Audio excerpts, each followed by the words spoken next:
지난달 치러진 경북대 총장 선거에서 추천위원 배정이 잘못돼 공정성 논란이 일고 있습니다. 이번 선거에 출마한 경북대 교수 4명은 선거 규정이 지켜지지 않았다며 학교 측에 이의를 제기하고 일부는 경북대 교수회가 주관하는 총장 후보자 선정관리위원회의 재선거를 요구했습니다.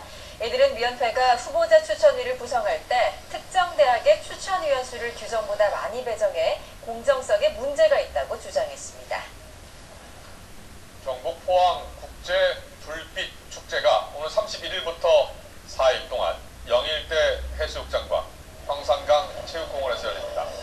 11년째를 맞는 이번 축제는 한국과 폴란드, 영국과 호주 등 이 4개국 연화팀이 1시간 동안 10만여 발의 불꽃을 쏘아올리는 불꽃 경연대회가 열려 장관을 연출할 것으로 보입니다. 경상북도와 경북새출발위원회는 민선 6기 도정 슬로건을 사람 중심 경북 세상으로 정하고 10대 정책을 발표했습니다. 10대 정책에는 일자리 10만 개 만들기와 투자 유치 30조 원 달성, 경제 부지사와 한동의 발전 본부 신설, 농업 정예 인력 양성 등이 포함됐습니다. 한국지질자원연구원은 중국과학원 지질지구물리연구소와 백두산 화산 공동연구를 위한 합의각서를 체결했습니다. 두 기관은 앞으로 위협적인 활화산으로 꼽히는 백두산의 향후 활동과 예측에 대한 연구를 공동으로 진행하게 됩니다. 대전시가 제19회 여성주간을 맞아 여성이 일하기 좋은 대전, 안전한 대전을 주제로 기념행사와 함께 다양한 행사를 마련합니다.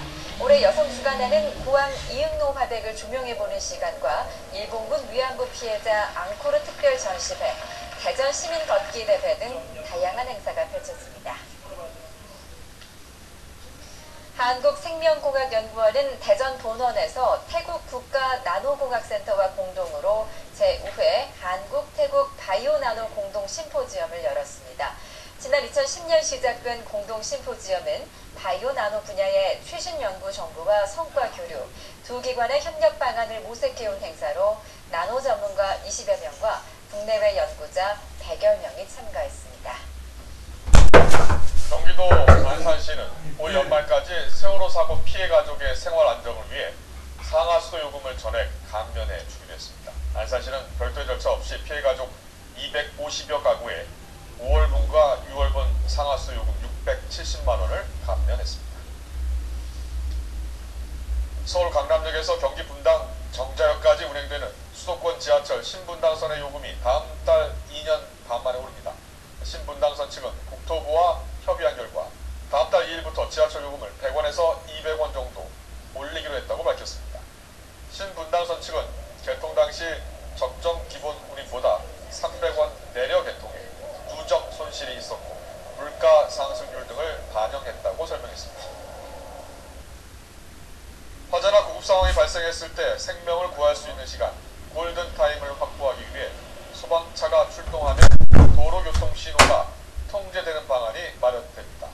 경기도 소방재난본부는 오늘 2019년까지 경기도의 소방 긴급 출동 차량에 경찰 교통정보 시스템과 연계한 시스템을 설치하겠다고 밝혔습니다. 이 시스템이 마련되면 소방차와 구급차가 긴급 출동할 때 100m에서 500m 앞의 신호등이 자동으로 주행신호로 바뀝니다. 인천 아시안게임을 앞두고 인천에도 관광경찰대가 출범했습니다. 관광경찰대는 아시안게임이 끝날 때까지 주요 경기장에 배치돼 외국인 선수단과 임원진, 관광객을 안내하고 안전 업무를 담당합니다. 아시안게임이 끝나면 외국인이 많은 인천국제공항과 송도국제도시 등에서 범죄 예방과 단속에 나섭니다. 인천 아시안게임을 앞두고 방사능 테러에 대응하기 위해서 민관군 합동훈련이 열렸습니다.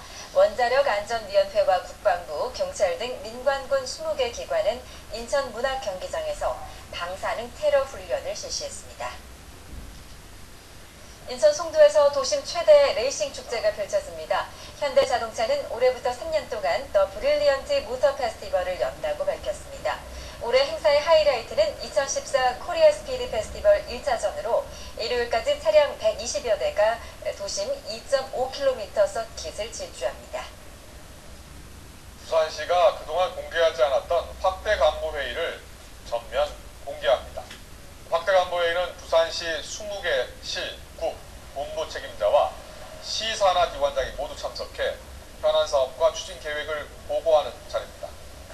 오는 7일 회의부터 공개하기로 하고 부산시 인터넷방송 바다TV와 다음TV팟 등 민간 채널을 이용해서 회의 장면을 송출하기로 했습니다. 올해 상반기 부산항을 이용한 해외 여행자는 소폭 감소했지만 중국인 관광객은 많이 늘어난 것으로 집계됐습니다. 부산세관은 지난해 상반기 4만 7천여 명이었던 부산항 중국인 관광객이 올 상반기 10만여 명으로 2배 이상 증가했다고 밝혔습니다. 부산시가 고리원전 1호기 조기 폐로 기술 확보와 전문 인력 양성을 위해서 원자력 시설 해체 종합연구센터 유치에 나섰습니다. 이를 위해 부산시는 부산대학교에 센터 유치 타당성 용역을 의뢰했습니다. 지난해 10월 전국에서 처음 상설 야시장으로 문을 연 부평시장 야시장이 규모를 확대하고 편의시설도 보강하기로 했습니다. 부산시는 현재 야시장으로 사용하는 구간을 기존 110m에서 300m로 확대하고 판매대를 30개에서 49개로 늘립니다. 서울시가 지난 5월에 발생한 지하철 2호선 추돌 사고 당시 이 열차를 운전했던 기관사 엄모 씨를 포함해 서울 메트로 직원 48명에게 무더기 문책을 요청해 노조 측이 반발하고 있습니다. 서울 메트로 노조 측은 사고 발생 시간대에 근무했다는 이유만으로 직원 대부분이 문책을 받는 상황은 절대 수용할 수 없다며 징계가 확정되면 재심을 청구하기로 했습니다. 이에 대해 서울시 감사관은 477명이 다친 사고에 대한 정당한 징계 지시라고 반박했습니다. 서울의 민선 6기 구청장들을 만나서 현안과 대책을 들어보는 시간, 오늘은 관악구입니다. 인구에 비해서 교통 환경이 열악한 관악구는 경전철을 통해 문제를 해결하기 위해 총력을 기울이고 있습니다. 유종필 구청장을 만나봤습니다. 우리 관악은 인구가 많은데 지금 전철에서 소외돼서 교통이 안 좋습니다. 그래서 경전철 3개 노선이 들어섭니다. 신림선, 남곡선, 서부선 연장. 우선 신림선은 서울대 앞에서 여기 도림천을 따라서 지하로 신림사거리를 거쳐서 여의도까지 가면서 4개 노선과 만나게 됩니다. 우리 서울의 경전철은 경기도와 달리 서울 전체 많은 인구들이 함께 이용할 수 있도록 많은 노선이 교차가 되기 때문에 수익성도 충분하다고 보고 앞으로 우리 관악이 교통이 획기적으로 좋아질 것으로 보고 있습니다. 구에서 장애인 종합복지관 건립 기금 마련 조례를 만들어서 동안에 30억을 만들고 또 로또 기금에서 28억, 서울시에서 28억을 지원받았습니다. 이제 중앙정부에서 한 20억 지원을 받을 수 있기 때문에 기금이 이제 거의 다 마련이 됐어요. 다만 지금 부지 마련에 어려움을 겪고 있습니다. 부지 마련이 되면은 올해 중에 첫 사업을 떠서 2016년에 완공할 목표를 하고 있습니다. 우리 관악은 걸어서 10분 거리 도서관 사업을 하고 있습니다. 5개였던 도서관이 지금은 43개가 있습니다. 또 아이들이 학교 가지 않는 날 175일 문예체 특별활동 교육을 시켜주는 일치로 교육사업, 그리고 어른들 평생학습, 그리고 인문학 강좌 등 다양한 지식복지 사업으로 주민들 행복도를 높여주고 있습니다.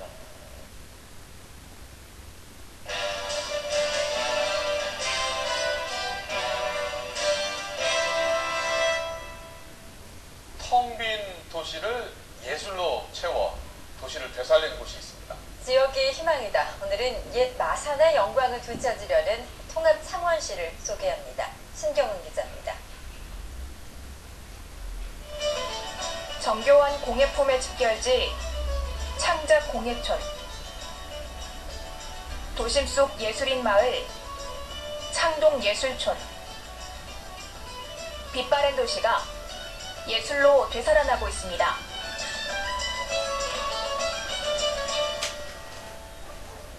화려한 색감을 자랑하는 한지 공예품부터 흙으로 정성스럽게 빚어낸 인형까지 전문가의 손길이 느껴지는 작품이 한자리에 모여 있습니다. 마산 부림시장에 조성된 창작 공예촌입니다. 공예촌 작가들이 26명이나 되는 사람들이 한 곳에 모여 있으니까 들어오시는 분들도 모든 공예를 다 이렇게 볼 수 있는 공예의 집성촌이라고 보시면 되고요.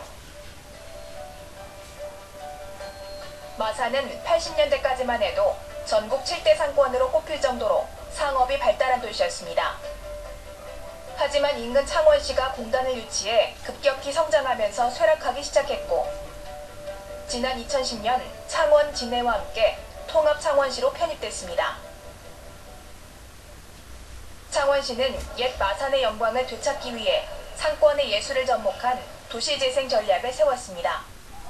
기존 상권과 충돌되지 않는 새로운 컨텐츠를 개발해가지고 그 지역 상권을 활성화하는 그런 차원에서 도시재생 사업으로 구림시장의 88개 빈점포가 33개의 화사한 공예 공방으로 바뀌면서 방치되어 있던 재래시장 상가가 예술가에게는 작업을 할 수 있는 공간으로, 시민에게는 예술을 향유할 수 있는 공간으로 재탄생했습니다.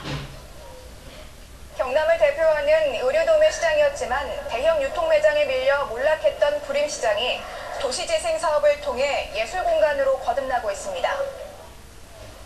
창원에는 쇠퇴한 상권에 예술로 활력을 불어넣은 또 다른 사례가 있습니다.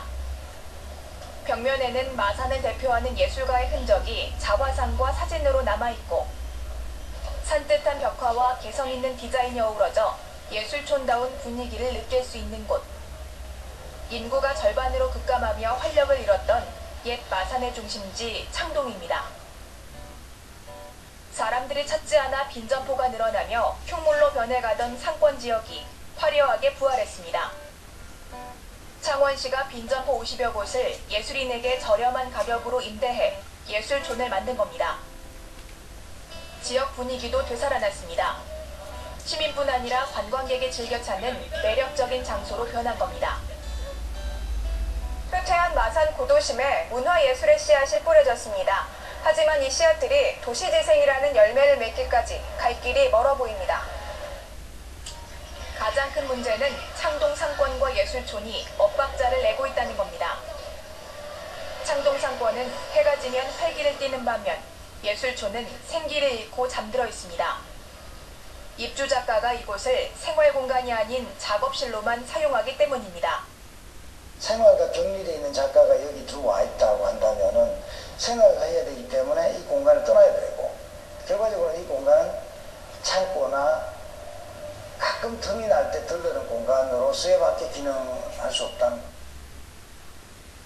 사정이 이렇다 보니 예술촌이 상권 활성화에 기대만큼 기여하지 못한다는 지적도 나옵니다.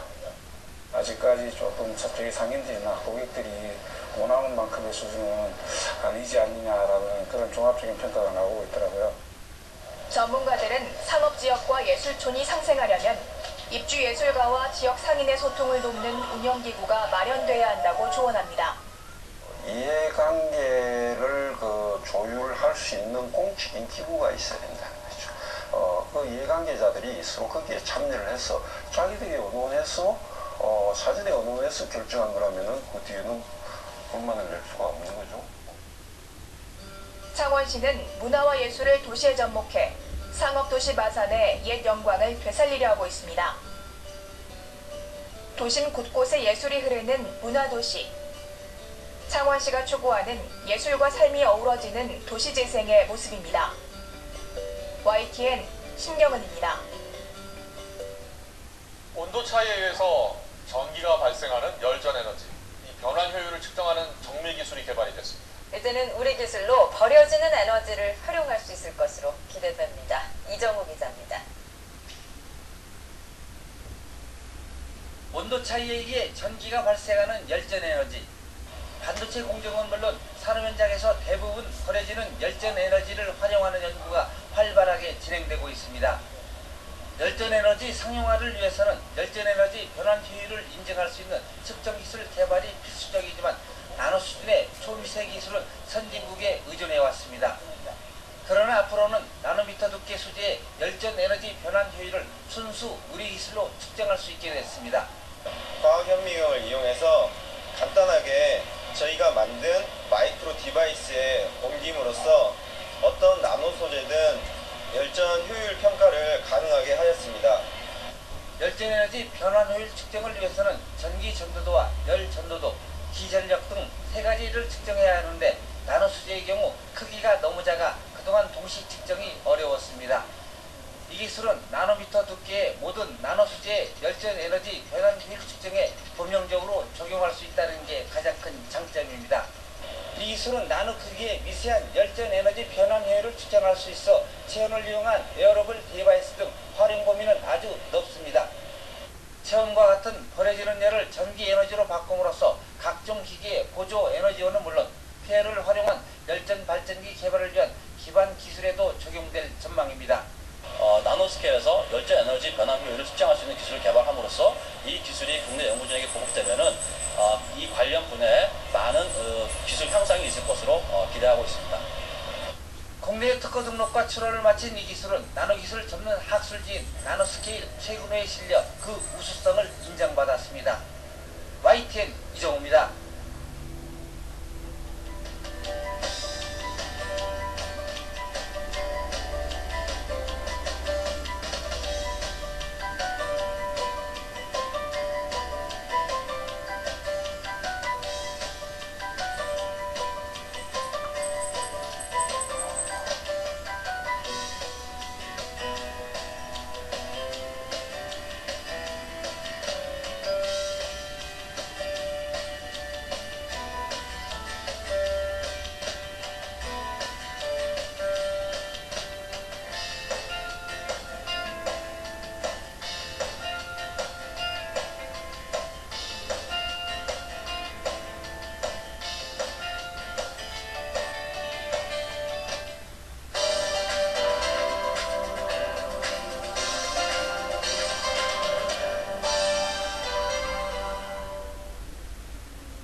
평범한 일상에 대한 새로운 생각 그리고 도전이 좀 더 나은 미래를 만들어갈 수 있지 않을까.